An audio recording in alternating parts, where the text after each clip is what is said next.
There is this lawyer who probably should lose his his license his license to like conduct law, because what he did is he did research, or he had someone in his firm do research for a case that he was on.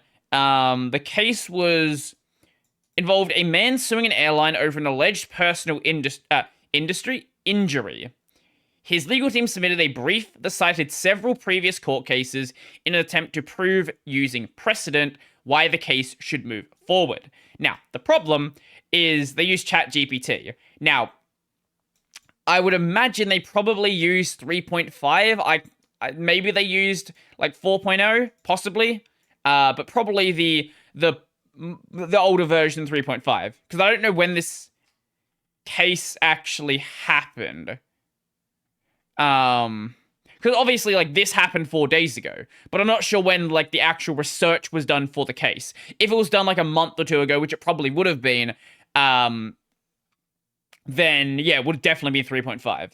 So, the problem is the airline's lawyers wrote to the judge that they could not find several of the cases that were referenced in the brief. So, ChatGPT straight up just made up cases, and we're like, here you go, here's cases that prove precedent. 6 of the submitted cases appear to be bogus judicial decisions with bogus quotes and bogus internal citations. Judge Castell, I say Castell, wrote in an order demanding the man's legal team explain itself. Over the course of several filings, it emerged that the research had not been prepared by Peter Leduca, who was the lawyer for the plaintiff, but by a colleague at the same law firm, Stephen A. Schwartz, who has been an attorney for more than 30 years. This is not some new attorney who's just like come out of college, come out of law school, just all embedded in modern tech, and is like, let's use this ChatGPT thing. It's going to make my life so much easier. This is someone who has been doing this job longer than a lot of the people watching this channel have been alive. And this person decided to use ChatGPT to look for similar cases. But not only look for similar cases, didn't check them himself. So, in his statement, Mr. Schwartz clarified that Mr. Leduca had not been part of the research and had no knowledge of how it had been carried out. Mr. Schwartz added that he greatly regrets relying on the chatbot, which he said he never used for legal research before, which is certainly an interesting statement, because it's very possible he's used it for legal research before.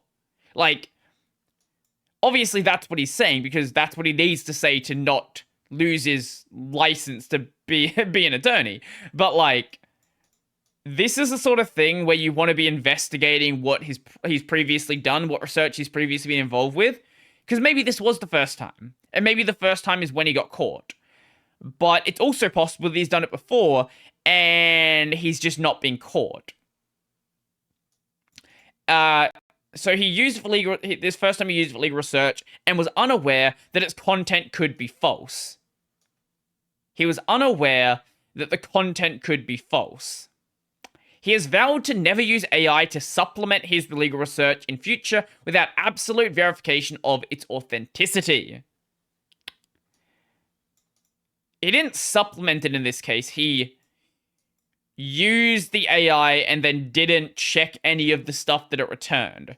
That's not just supplementing. That is replacing your research with an AI system. So, screenshots attached to the filing appear to show a conversation between Mr. Schwartz and ChatGPT.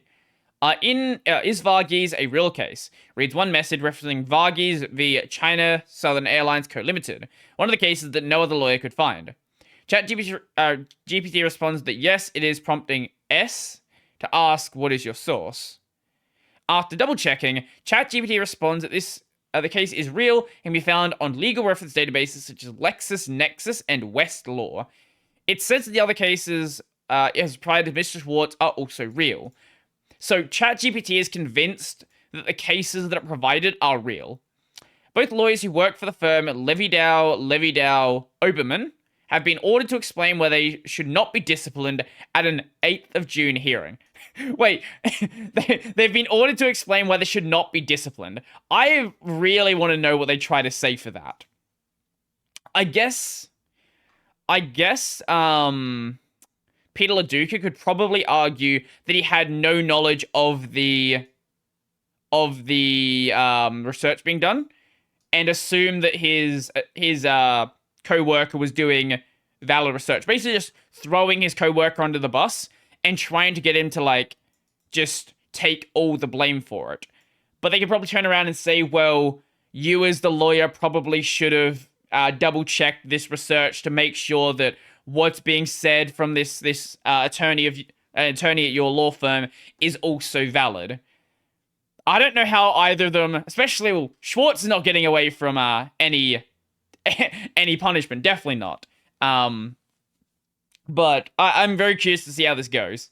So, a lot of people are using cases like this, cases where art's a little bit funky, and, you have some wonky fingers, some wonky hair, some wonky clothes, things like that, as reasons why these neural network language learning models, obviously the image ones aren't language learning models, but they're more like just general neural network stuff with image-based models. But a lot of people are using these as examples for why, like, AI isn't going to be a serious problem going into the future. Like, oh, look, right now, it doesn't do this thing perfectly, therefore you shouldn't be worried whatsoever. Like, this is the same sort of logic, right?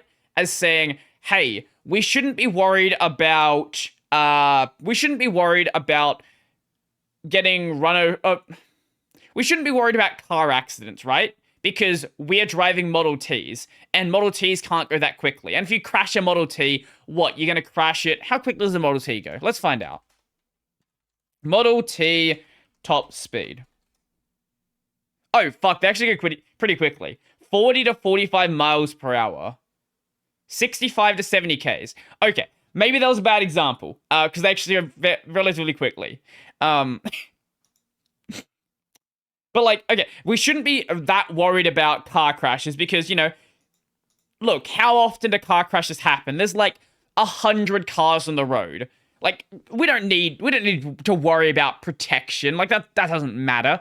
And then, flash forward, like, 50, 100 years later, where you're driving, Teslas, and they're going 0 to 60 in these insane speeds, and crashing cars would just instantly kill people. Like, obviously, no one would say that we shouldn't have worried about making cars safer.